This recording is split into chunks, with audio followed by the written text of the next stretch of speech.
Hi guys, it's Emma Figgling with TYT Politics. I'm done crying. I'm done crying.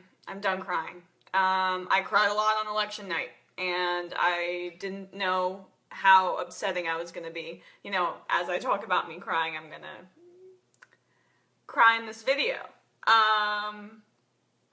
You know, what have we done? What have we done?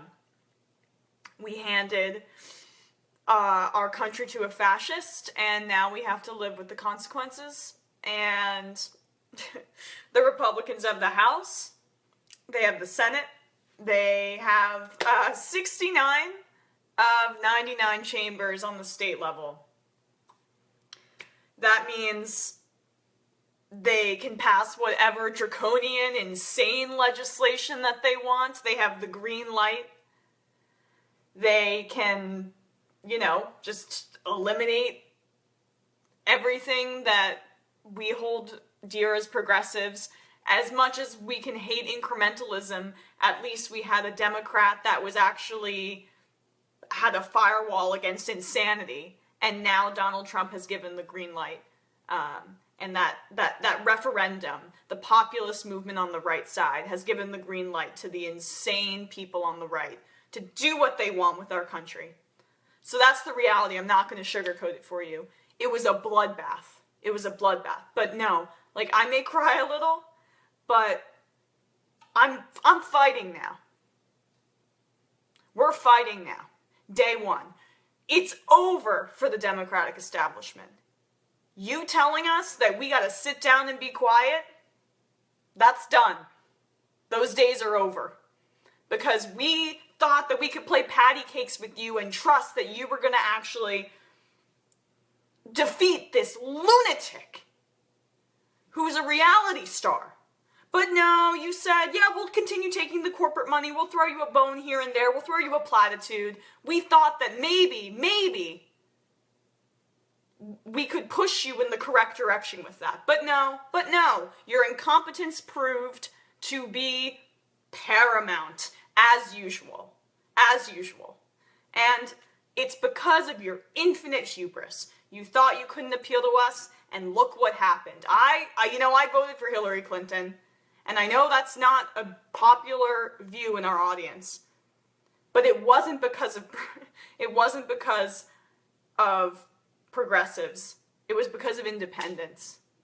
Because you subscribed to this old school ideology that said that where you thought that playing to the middle was the right thing for you. The Democrat, middle, Republican, like that paradigm, it doesn't exist anymore. The Democrats are the centrists, the Republicans are the right, and the independents are to the left. So you played to a non-existent base, and then you played with the country, and you played yourself, to use a stupid internet meme. All right, so I got into a rant there, but again, Republicans at the House, they have the Senate. Wow, Maggie Hassan won, so now it's 51-48 for the results in the Senate. House, obviously, we didn't take back, or the progressives didn't take back. The Democrats, why am I even using them synonymously? In Illinois, Tammy Duckworth won, yay! And again, on the state level, Republicans will control 69 out of 99 legislative chambers. So I read this great op-ed that kind of summarized some of my feelings about the hubris of the Democratic Party. So this is from Crystal Ball, who used to be on MSNBC. She's actually pretty progressive. This is what she said. It's called "The Democratic Party Deserved to Die," which is on the Huffington Post, an outlet that I'm going to rip apart later. They said they were facing an economic apocalypse, and we offered retraining and complained about their white privilege. Is it any wonder that we lost? One after another, the dispatches came back from the provinces. The coal mines are gone, the steel mills are closed, the drugs are rampant, the towns are decimated, and everywhere you look, depression, despair, fear. In the face of Trump's willingness to boldly proclaim, without facts or evidence, that he would bring the good times back, we offered tepid gallows logic. Well, those jobs are actually gone for good. We knowingly told them, and we offered a fantastical non-solution. We will retrain you for good jobs. Never mind that these good jobs didn't exist in East Kentucky or Cleveland. And as a final insult, we lecture to struggling people watching their kids die of drug overdoses about their white privilege. Can you blame them for calling bullshit? All Trump could offer was white nationalism and as protection against competing with black and brown people. It wasn't a compelling case, but it was vastly superior to a candidate who enthusiastically backed NAFTA, seemed most at ease in the room of Goldman Sachs bankers, and was almost certain to do nothing for these towns other than maybe setting up a local chapter of Rednecks Who Code. We bet that Trump's manifest awfulness would be enough to let us eke out a win. We were dead wrong. Here's my version of the Democratic Party autopsy, because, make no mistake, the old ways of the Democratic Party must die. Yeah, Crystal Ball, now read that op-ed in the Huffington Post. So, the Clinton hubris. We're done with you. We're done with the corporatists. We're done. I'm not playing games anymore. I've been saying this since I started here. One of my first videos was about how you being overconfident with the polls was idiotic. The day before the election, me and Jordan said, watch out for the Rust Belt states. And look what happened. Trump flipped Pennsylvania, Ohio, Wisconsin, Iowa, and Michigan. We said there's an iceberg ahead, but you didn't listen. Of course, because you would rather take the donor money than actually listen to the people. And you were so hell-bent on clinging to that system that has benefited you that you didn't listen to the warning bells, because you would rather continue to take that donor money than to play to the base that would have gotten you elected. I mean, am I insane that they would have rather had Donald Trump be elected than lose the system that had given them jobs in the first place? And that's why they were so hell-bent against Bernie Sanders. And look what happened. Look at what you've done. We told you, Hillary Clinton. We told you that you should come out against the TPP. But then all the WikiLeaks, all the internal emails. Oh, should we do it? Should we do it? How can we say we're for the fast track and not say we're actually for the TPP? Look at what happened. You lost the states that would have won you the presidency because you were so... And you just didn't embrace trade. You didn't embrace the trade arguments that those blue-collar workers wanted. They're desperate, and you're so disconnected that you couldn't figure that out. So now, look at this. We warned you. We warned you. You were up against a monster. The center you were playing to was non-existent, because you are the center. We wanted a populist candidate. The country was hungry. And now look what you've done. Over 20 million people will lose their Obamacare. They will lose their health care. You know, the planet's going to burn. He's going to pull out the Paris agreements. He's going to burn our planet. And here's a point I want to make about messaging and the Clinton campaign. Ask any layman, any guy off the street, what are Donald Trump's positions, right? So people have to know what your positions are. They would say, oh, you know, he wants to build a wall. He wants to bring jobs back. He wants to make America great again. Ask any guy on the street, what are Bernie Sanders' positions? Oh, he wants to make college tuition free. He wants to raise taxes on the wealthy. He wants to,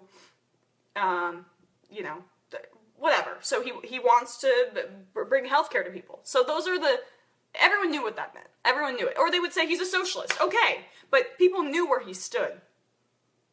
Ask someone on the street what they thought Hillary Clinton's stances were. It's because she didn't have a message. She didn't have a message. She didn't say anything. Her only message was, I'm not him. I'm not him. And people don't come out to vote for a message that says, I'm not him. And now we have a fascist in office who is going to appoint Rudy Giuliani as the Attorney General, who wants to institute a national stop and frisk. And I don't want to downplay the race element here. It's not just that Clinton didn't appeal to workers. There's a significant white lash, as Van Jones said on CNN, which are white people who feel this is their last stand, and they're gonna cling to it as much as they can, and they're gonna go forth guns blazing, and they're gonna appoint this guy, this totalitarian psycho with no experience, and they're gonna go full steam ahead. This is their backlash. And I worry for my black family members. I worry for my minority friends. I'm terrified. And that's why I wept for a candidate I hated that lost, you know? Because I hated the other guy more. And it was the fact that Clinton could not figure out a way to get beyond her establishment arrogance and give a message to the American people and actually represent the American people. So now, the other role that played in this is the media hubris. So the Clinton hubris is well documented. I think if you were to list a defining characteristic of the Clinton campaign, it's arrogance, and hubris. The media also played a role in this. So I'll show you what Huffington Post said on the 7th at 9:30 in the morning. Our pollsters model gives Hillary Clinton a 98.1% chance of winning the presidency. Trump had a 1.6% chance, according to the Huffington Post. I reported on this. I said it was outrageous. You can go check that video where I also warned them about the Rust Belt states. I wonder if they should listen to progressives. It's not like I'm a genie or anything, but I'm actually, you know, paying attention to the people on the ground, so that's what Jordan and I are doing. So, yeah, Huffington Post, New York Times gave her an 84% chance. Nate Silver, actually, credit to him, like, whittled down Hillary Clinton's chances, as the new numbers came in, and he had it around, Trump had a 1 in 3 chance of winning. So I'm not going to put Nate Silver and 538 in this, because even though they underestimated Trump throughout the primary, and never really gave him a chance to win in the polls, although I'm not exactly sure about that, but that he was, at least had some integrity and actually did it. So, again, the Huffington Post. It's almost hard to pick on you because you're such a joke at this point, but you need to get out of your office. And you should fire every pollster involved in that poll. Yes, the methodology was off, but 98%, you are lunatics. You are so arrogant, you need a reality check. I forget exactly what I said. I said, I think 70% chance she wins, 30% chance. That's, I think, reasonable. I said it was in the realm of possibility, and if he flipped Michigan, which was entirely true, entirely possible, he would win. And he did. He flipped all those Rust Belt states that she ignored and spat in the face of. So, you know, here's something that Jordan sent to me, actually. Oh, okay, well, last thing. They're gonna say, if only progressives just went to the polls more and they voted, and it wasn't progressives being so angry, and if it wasn't for WikiLeaks, she got 5 million less votes than Obama in 2012 as an incumbent president. 5 million less Democratic votes. That wasn't, you know, the minimal media coverage of the WikiLeaks. That was the Obama coalition not being transferable to a candidate that is extremely unpopular. So they're missing the whole point, as always. Now Charles Blow, hack on New York Times hack Clinton Hillbot, just going off about how we just elected a bigot, we just elected a bigot. We did just elect a bigot, but that's not just it. And that's the Democratic Party's smugness. So as we, again, like Crystal Ball so eloquently pointed out, as we continue to just make it about race and miss the plight of the American worker, the Democratic Party will crumble. And the media kept talking about how Trump was splitting the Republican Party. He's destroyed the Democratic Party. He's destroyed the Democratic Party. The Republican Party has an overwhelming majority. They control our entire government. So tell me how Trump destroyed the Republican Party. He just changed them. He didn't destroy them. They have a new identity now, but the Democratic Party has no identity because they squelched it. They squelched the budding identity from Bernie Sanders. So, New York Times reporter said this morning, this is what Jordan sent to me. Again, by the way, I forgot to plug this, but go check out Jordan's videos. We have a ton of them in his reaction on youtube.com/DYTpolitics. Same with Eric's interviews with the, with Trump supporters after the win. But,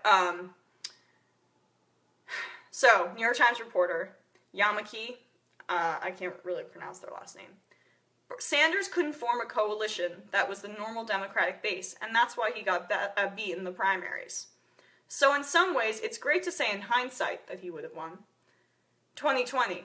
Bernie could have beat Trump. It's great to say in hindsight 2020 Bernie could have beat Trump, but he couldn't beat Hillary, so how could he have beat Trump? Let's see. Bernie Sanders is the most popular senator in the country, in his state. 80%. Fine, nationally. Nationally, you can say that he's not. But I'm going to quote the Washington Post, another editorial. They did a good job here. That Clinton has unusually high unfavorables has been true for decades. Indeed, it has been a steady fact in her political life. She is annually ranked among the least liked politicians on the national stage since she was First Lady. In recent years, her low favorability was only matched that by her opponent, animated hate muppet Donald Trump. In contrast, Sanders enjoys very high popularity, ranking as the most popular senator for 2 years in a row. Nationally, his favorability rating is more than 10 points higher than Clinton's, and his unfavorability rating is more than 15 points lower. This popularity would have been a real asset on the campaign trail. Clinton's inability to ever capture the approval of most Americans hurt her in a number of ways. Consider her performance in predominantly black working-class counties in Michigan. These are precisely the kinds of areas that she was supposed to count on in the Rust Belt, the blue wall that would supposedly secure her victory even if she lost out in Florida and North Carolina. And she did earn the majority of their votes, easily winning among black voters in the states, as she won with black voters nationwide. That Democrats remain the party of the black working class is credit to the party and their candidate. Okay, Washington Post, let's chill out. But turnout matters in a close election, and here she suffered significantly compared with President Obama in both 2008 and 2012. In Wayne, Oakland, and Macomb counties in Michigan, the heart of Detroit's black voting bloc, Clinton won 55% of the vote, compared with 69% for Obama in 2012. Meanwhile, it was Michigan that Sanders won his most shocking primary victory. Michigan was shocking for a lot of people that night. Probably through the same forces that hurt Clinton on Election Day. Her agenda did not seem to offer much hope to those hurt by industrialization and outsourcing. We can only guess how much better he might have performed there, or in Ohio and Pennsylvania and Wisconsin. We can't only guess he would, have demolished her, but whatever. Or demolished Trump. And had he been the nominee. But there's little doubt now that his success in the Rust Belt was a canary in the coal mine for the Clinton campaign, and now obvious sign that she was in trouble. Indeed, turnout overall was a major problem for the Clinton campaign. Though not all votes yet counted, it's clear that Clinton received millions fewer votes than Obama in several states, while Trump frequently received more than Mitt Romney did in 2012. Nor did Clinton enjoy the benefits of party crossovers. There was much talk of Clinton Republicans who would, in the spirit of Reagan Democrats, cross party lines to oppose Trump. But according to exit polling of the New York Times, more Democrats crossed over and voted for Trump than Republicans crossed over and voted for Clinton. Sanders, notably, never had trouble drawing crowds, and in the Democratic Party campaign, turnout rebounded from the 2012 lows. Whether that rebound was a result of voters' enthusiasm for Sanders or the opposite is hard to say. It's not hard to say. What's clear is that Clinton wasn't able to get out the vote herself and lost both Democrats and independents to Trump, while Sanders had notorious luck with independent voters. So, the exit poll data shows that yes, she destroyed Donald Trump in a vacuum with millennial voters. But Bernie would have just galvanized the millennial vote in unprecedented numbers, and that would have put him over the top in all of those states, in addition to his Rust Belt appeal. If the media, look, a lot of op-eds are coming out today that they picked the wrong candidate, and I'm not here to do a victory lap, you know?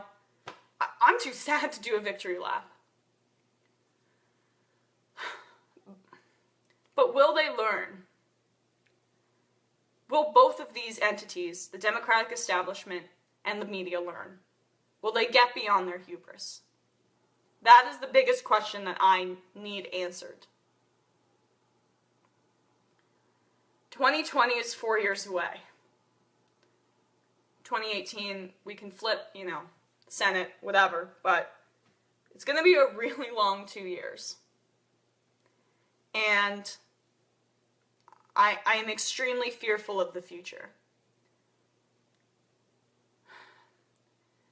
We need a Democratic Party or another party with enough support to represent us.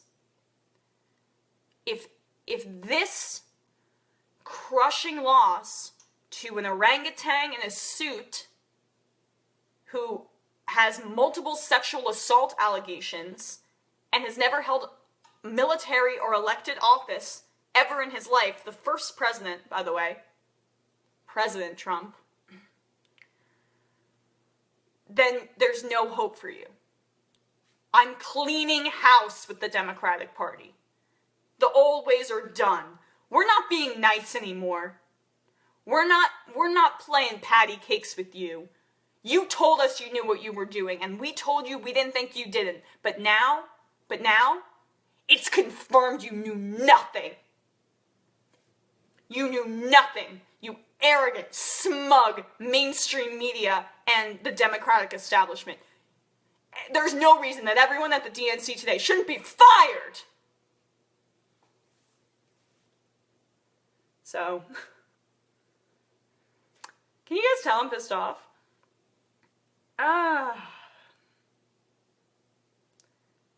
We need a populist on the left. We need a populist on the left as a leader. We did have one.